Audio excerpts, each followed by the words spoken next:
ഇന്ന് നമ്മൾ പഠിക്കുന്നത് ഇമ്രുൽ ഖൈസിനെ പറ്റിയാണ്. അമീറു ഷുഅറാ ഉൽ ജാഹിലിയ, ജാഹിലിയ കവികളുടെ നേതാവ്. അദ്ദേഹത്തിന്റെ പേര് ജുന്ദഹ് ബിൻ ഹജർ ബിൻ അൽ ഹാരിസിൽ കിന്ദി എന്നാണ് അദ്ദേഹത്തിന്റെ പേര്. അദ്ദേഹത്തിന്റെ പേര് ജുന്ദഹാണ്, വാപ്പാന്റെ പേര് ഹജറാണ്, വല്യാപ്പാന്റെ പേര് ഹാരിസ് ആണ്. അദ്ദേഹം കിന്ദി കുടുംബത്തിൽപ്പെട്ടതാണ്. ഈ കിന്ദി കുടുംബം എന്ന് പറയുന്നത് യമനി പാരമ്പര്യമുള്ളവരാണ്. അദ്ദേഹത്തിന്റെ വാപ്പ മലിക്കു ബനി അസദ്, ബനി അസദിലെ ഭരണാധികാരിയായിരുന്നു. അദ്ദേഹത്തിന് ഒരുപാട് സ്ഥാനപ്പേരുകൾ ഉണ്ടായിരുന്നു. അദ്ദേഹത്തിന്റെ വാപ്പ രാജാവായതുകൊണ്ട് തന്നെ ഇദ്ദേഹത്തിനെയും അൽ മലിക്കുൽ വലീൽ എന്ന് പറയുന്നുണ്ട്. കാരണം ബാപ്പ ചെറുപ്പത്തിലെ അദ്ദേഹത്തിന് കവി ഒക്കെ ആയതുകൊണ്ട് തന്നെ ഭരണകാര്യങ്ങളിലൊന്നും ശ്രദ്ധ ഇല്ലാത്തത് കൊണ്ട് തന്നെ അദ്ദേഹത്തിനെ ഒഴിവാക്കുന്നുണ്ട്. അങ്ങനെ മലിക്കുൽ ദലീൽ എന്ന പേരിൽ അദ്ദേഹം അറിയപ്പെടുന്നുണ്ട്. അതേപോലെ ദുൽ ഖുറൂഹ്, കാരണം അദ്ദേഹത്തിന്റെ വാപ്പ മരിച്ചതിന് ശേഷം പ്രതികാരത്തിന് വേണ്ടി പോകുന്ന അവസരത്തിൽ രാജാവ് അദ്ദേഹത്തിനേക്ക് ഒരു വിഷം പുരട്ടിയ വസ്ത്രം ധരിപ്പിക്കുകയും അത് മുഖാന്തരം അദ്ദേഹത്തിനേക്ക് ഒരു ചൊറി പോലുള്ള അസുഖങ്ങൾ വരികയൊക്കെ ചെയ്യുന്നുണ്ട്.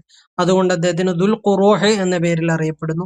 അതേപോലെ തന്നെ അദ്ദേഹത്തിനേക്ക് കവിതാ പാരമ്പര്യത്തിൽ ഉന്നത സ്ഥാനമുള്ളത് കൊണ്ട് തന്നെ അമീർ ഷുഅറാ ഉൽ ജാഹിലിയ, ഇങ്ങനെ 3 ലഖബുകൾ അദ്ദേഹത്തിനൊക്കെയുണ്ട്. വേറെയും ലഖബുകളുണ്ട്. മാത്രമല്ല അദ്ദേഹത്തിന്റെ കവിതകളിൽ പുതിയ ആശയങ്ങൾ കടന്നു വരുന്നുണ്ട്. അതായത് ആദ്യമായിട്ട് അത്ലാലുകളുടെ മേലില് നിന്ന ആള്, അവലുമൻ ഇസ്തൗഖഫ അലൽ അത്ലാൽ വബക്ക, കരഞ്ഞുകൊണ്ട് അവശിഷ്ടങ്ങളുടെ, കാമുകിയുടെ അവശിഷ്ടങ്ങളുടെ മേൽ നിന്നിട്ട് കവിത പാടുന്ന അങ്ങനെയുള്ള ഒരു ആശയം ആദ്യമായിട്ട് കൊണ്ടുവന്നത് അദ്ദേഹമാണ്. അതുപോലെ തന്നെ മാനിനോട് സ്ത്രീയെ ഉപമിക്കുന്നത് ആദ്യമായിട്ട് കൊണ്ടുവന്നത് അദ്ദേഹമാണ്. അതുപോലെ തന്നെ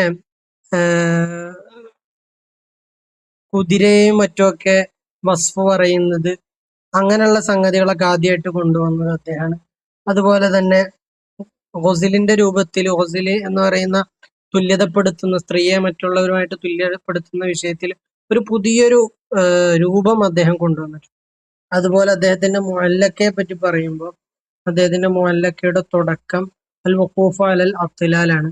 ഇഫാനബിക്ക് മിൻ ദിക്റ ഹബീബി വ മൻസിലി എന്ന് തുടങ്ങുന്നു. പിന്നെ അതേപോലെ അദ്ദേഹത്തിന്റെ കാമുകിയായ ഉനൈസയുമായിട്ടുള്ള ഒരു സംഭവമാണ് ദാറത്തു ജുൽജിൽ. അദ്ദേഹത്തിന്റെ ആ കാമുകിയും മറ്റുമൊക്കെ കുളിക്കാൻ വേണ്ടി ഒരു സ്ഥലത്ത് വസ്ത്രം അഴിച്ചു വെച്ച് ഇറങ്ങുന്നു. അപ്പൊ അങ്ങോട്ട് ഇദ്ദേഹം ചെല്ലുന്നു. അങ്ങനെ അതുമായി ബന്ധപ്പെട്ട സംഗതികളാണ് ദാറത്തു ജുൽജിൽ. അതുപോലെ അദ്ദേഹം രാത്രിയെ പറ്റി വസ്ഫ് പറയുന്നുണ്ട്. വലൈലിംഗ മൂജിൽ ബഹരി എന്ന് പറഞ്ഞിട്ട് രാത്രിയെ ഉപമിക്കുന്നുണ്ട്. അതുപോലെ അദ്ദേഹം കുതിരയെ ഉപമിക്കുന്നുണ്ട്. കുതിരയെ പറ്റി വസ്ഫ് പറയുന്നുണ്ട്. മുക്കിരിം മിഫരിം മിഖ്ബിലിം മുദ്ബിരിം മഅൻ എന്നൊക്കെ പറഞ്ഞിട്ട്. അപ്പൊ ഈ കവിതകളൊക്കെ, ഈ പ്രധാനപ്പെട്ട കവിതകൾ, ലൈലിംഗ മൂജിൽ ബഹരി, അതുപോലെ കിഫാനബിക്ക് മിൻ ദിക്റ, മുക്കിരിം മിഫിരിം എന്ന് തുടങ്ങുന്ന കവിതകളൊക്കെ പരീക്ഷയ്ക്ക് ചോദിക്കലുണ്ട്. പിന്നെ ഇദ്ദേഹത്തിന്റെ മുഅല്ലഖ ഏകദേശം ഒരു 80 കവിതകളാണുള്ളത്. അതുപോലെ ഇദ്ദേഹത്തിന്റെ മുഅല്ലഖ ലാമിയാണ്. അതായത് ലാമിയാണ്, അവസാനത്തെ അക്ഷരം എല്ലാത്തിന്റെയും ലാമായിരിക്കും, അതുകൊണ്ട് ലാമിയായതാണ്. അങ്ങനെ അതേപോലെ ഇദ്ദേഹത്തിന്റെ ബഹറു തൊവീലാണ്. ആദ്യത്തെ വരി ഖിഫാന ബിക്കി മിൻ ദിക്റ ഹബീബി വ മൻസിലി ബിസഖത്തിൽ ലിവാ ബൈന ദഖൂലി ഫഹൗമില എന്നുള്ളത്. അദ്ദേഹത്തിന്റെ വാപ്പ മരിച്ച വാർത്ത അദ്ദേഹം അറിയുമ്പോൾ അദ്ദേഹം പറയുന്നുണ്ട്, ലയ്യഅനി അബി സഗീറൻ വഹമ്മലനി ദമുഹു കബീറൻ ലാ സഹവൽ യൗമ വലാ സക്കറ ഗദൻ അൽ യൗമ ഖംറ വഗദനിൽ അംർ. ഇത് അദ്ദേഹത്തിന്റെ ഒരു പ്രസിദ്ധമായ ഒരു വാക്യാണ്, വർത്താനാണ്. ഇത് പരീക്ഷയ്ക്ക് ചോദിക്കലുണ്ട്.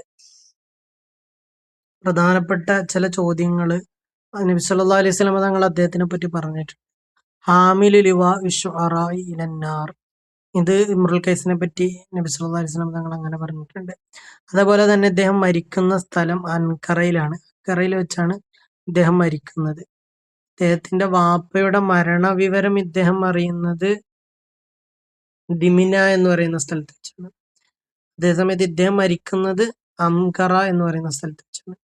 അതേപോലെ ഇദ്ദേഹത്തിനേക്ക് സഹായം വാഗ്ദാനം ചെയ്തത് കുസ്തന്തീനിയ, അതായത് അന്നത്തെ റോമിലെ കൈസർ രാജാവാണ്. യുസ്തീനിയാൻ എന്ന് പറയുന്ന അന്നത്തെ രാജാവാണ് അദ്ദേഹത്തിന് സഹായം വാഗ്ദാനം ചെയ്യുന്നത്. അതേപോലെ ഇദ്ദേഹത്തിന്റെ പ്രധാനപ്പെട്ട ഗസലുമായി ബന്ധപ്പെട്ട വിഷയം ഓനൈസയുമായിട്ടുള്ള വിഷയമാണ്, അതായത് ദാറത്തു ജുൽജിലാണ്. അതേപോലെ ഇദ്ദേഹം സാമൂല് ബിൻ ആദിയന്റെ അടുത്ത് അങ്കി പണയം വെക്കുന്നുണ്ട്. അബൂഷമറുമായിട്ട് ബന്ധപ്പെട്ടിട്ടാണ്, കൈസർ രാജാവായിട്ട് ബന്ധപ്പെടുന്നത്. അങ്ങനെ അദ്ദേഹത്തിന്റെ പിതാവ് മരിച്ച ഇതിൽ അദ്ദേഹം സത്യം ചെയ്യുന്നുണ്ട്, ബനി അസദിൽ നിന്നുള്ള 100 ആളുകളെ ഞാൻ കൊല്ലുമെന്ന്. പക്ഷെ അതിന് അദ്ദേഹത്തിന് സാധിച്ചിട്ടില്ല. അതിനു മുമ്പ് തന്നെ അദ്ദേഹം മരണപ്പെടുന്നുണ്ട്. അതുപോലെ ഇമ്രുൽ ഖൈസിന് കുഞ്ഞത്തലം, അബൂ വഹബ്, അബൂ സെയ്ദ്, അബുൽ ഹാരിസ്, ഇതാണ് അദ്ദേഹത്തിന്റെ കുഞ്ഞത്തലം. നമുക്ക് ഓർക്കാൻ വേണ്ടി ഇങ്ങനെ ഒന്ന് ഓർക്കാം: വഹബ് ഇമ്രുൻ സെയ്ദനിൽ ഹാരിസ, വഹബ് ഇമ്രുൻ സെയ്ദനിൽ ഹാരിസ, ഒരു മനുഷ്യൻ സെയ്ദിനിക്ക് ഹാരിസിന് നൽകി എന്നുള്ള രൂപത്തിൽ ഓർത്ത് വെക്കാം. ഓക്കെ.